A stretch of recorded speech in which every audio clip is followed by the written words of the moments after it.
Mr. Brian. Ready, yeah. Good evening and welcome to tonight's Common Council meeting for Tuesday, May 14th, 2019. Clerk will call the roll, please. Odekirk. Hanson. Sedlacek. Gilson. Hildebrand. Yes. Wilson. Fernsler. Yes. Nelson. Here. Let the record show we have a quorum. Next is the pledge. Please stand. I pledge allegiance to the flag of the United States of America and to the republic for which it stands, one nation, under God, indivisible, with liberty and justice for all.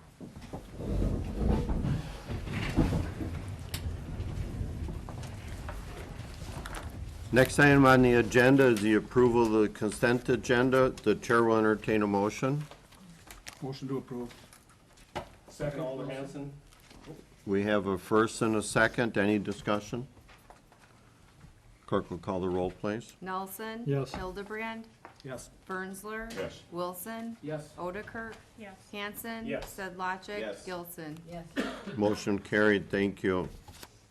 Next item is the audience portion where we ask people to be signed in and recognized by the chair, where you do the talking and we do the listening.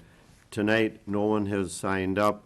We do encourage the audience, citizens, to tell us what's on their mind and come and visit us at City Hall. Moving on to item 5.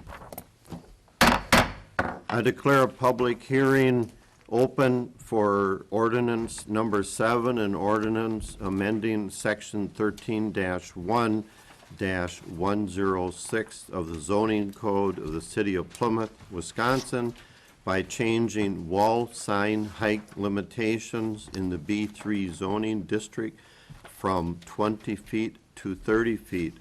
I'll ask Administrator Jurgis for a brief summary, and then I'll ask for a motion from Alder Nelson. Sure. The ordinance came through a request from the new Hiawatha Bank that's being built. This item went to the Plan Commission for a recommendation, and they made a positive recommendation to make the change as identified in the ordinance. Currently, from kind of the grade going up, the ordinance limits it to 20 feet high. And in the B3, the request is to change it to be consistent with the heavy industrial and light industrial districts to allow the wall sign to be 30 feet high. And just to note that already within B3, that's prior to any current staff that's here's time, but when the Baymont Hotel was built, the wall sign that was allowed on that is kind of at the top. That's already above the 20-foot limit in the B3, and kind of the Plan Commission and staff thought it made sense that it was a reasonable request to allow the change from 20 feet to 30 feet only in the B3. So this would not affect other areas in the community other than the B3. So again, this is kind of a request that came out of the Hiawatha Bank, which is on Walton, or near kind of Prevea, the Baymont area, if you know the development. That being said, this is a public hearing. The chair will take other comments from people who want to speak about the zoning change from 20 to 30 feet. Seeing none, I declare the public audience closed. I will back up for a second. I didn't see you wave down on the end, Alder Hanson. Is this the only B3 zone we have? Am I saying that correctly? Or? Well, there's more than one. I guess I'm not quite sure. It what the goes question- through we the only, city. Yes, I mean, the city only has one B3 zoning classification. However, this would address All other B3s. area, all properties within a B3, which would include properties on Eastern Avenue, if I'm correct, as well. Probably the heaviest area. If you look at a zoning map, it's kind of the robin egg blue.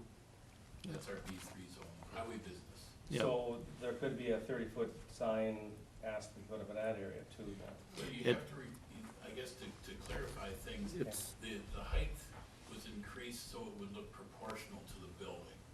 Okay. So in anticipation that maybe someday, let's say we were to be fortunate enough to have a hotel develop here, another hotel, then they would be able to, in the B3, then they would be able to go up to 30 feet as opposed to,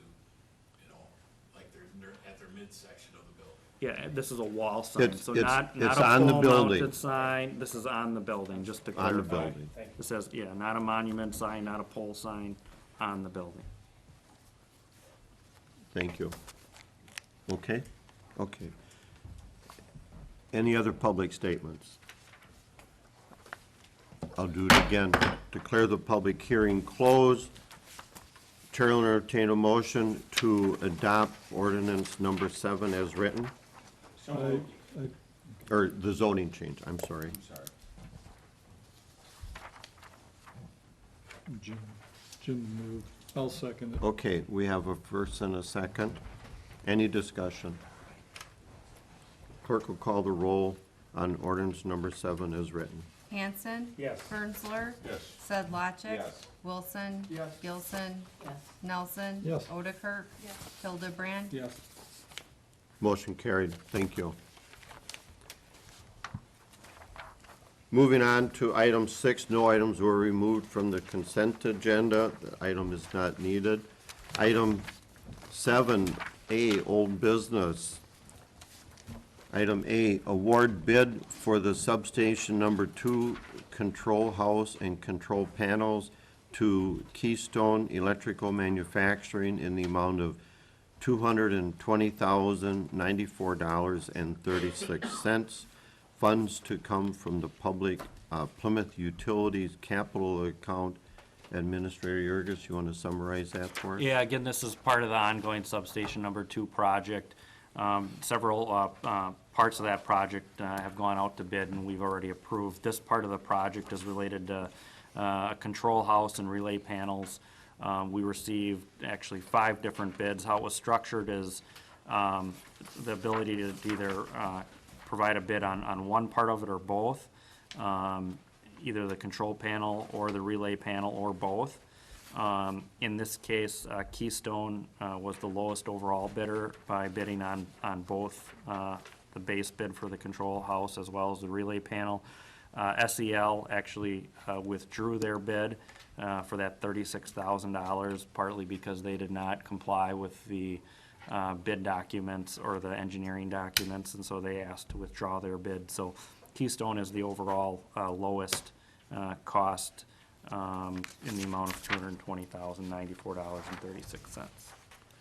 Thank you. The chair will entertain a motion so we can discuss.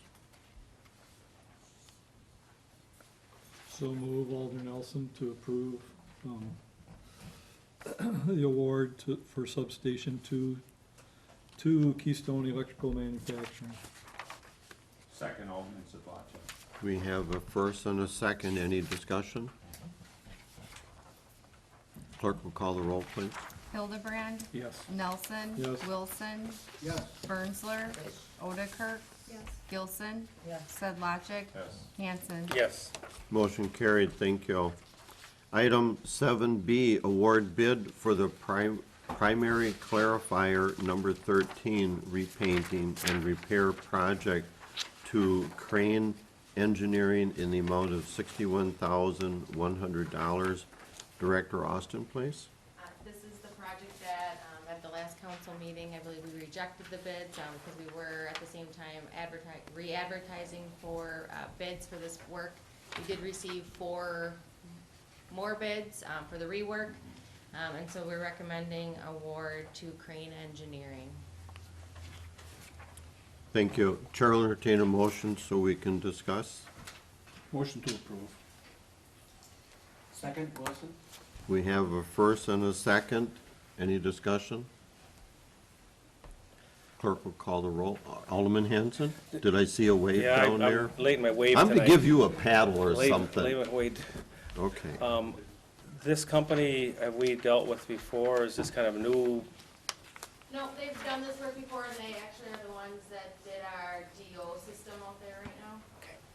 So we're comfortable with them. Dixon Engineering is also very comfortable with them. Okay. I got a Anything, question, Don.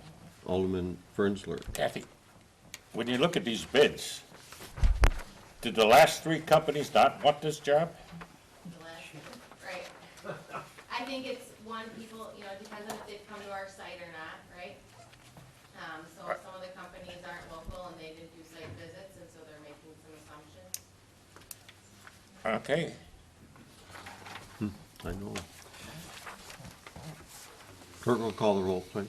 Gilson. Nelson. Yes. Odekirk. Hildebrand. Yes. Hanson. Yes. Brensler. Yes. Sedlacek. Wilson. Motion carried, thank you. Moving on to item 8, entertain a motion to go into closed session pursuant to Wisconsin statute 19.85 paren 1 paren G, conferring with legal counsel with, for the governmental body who is rendering oral or written advice concerning strategy to be adopted by the body with respect to litigation in which it is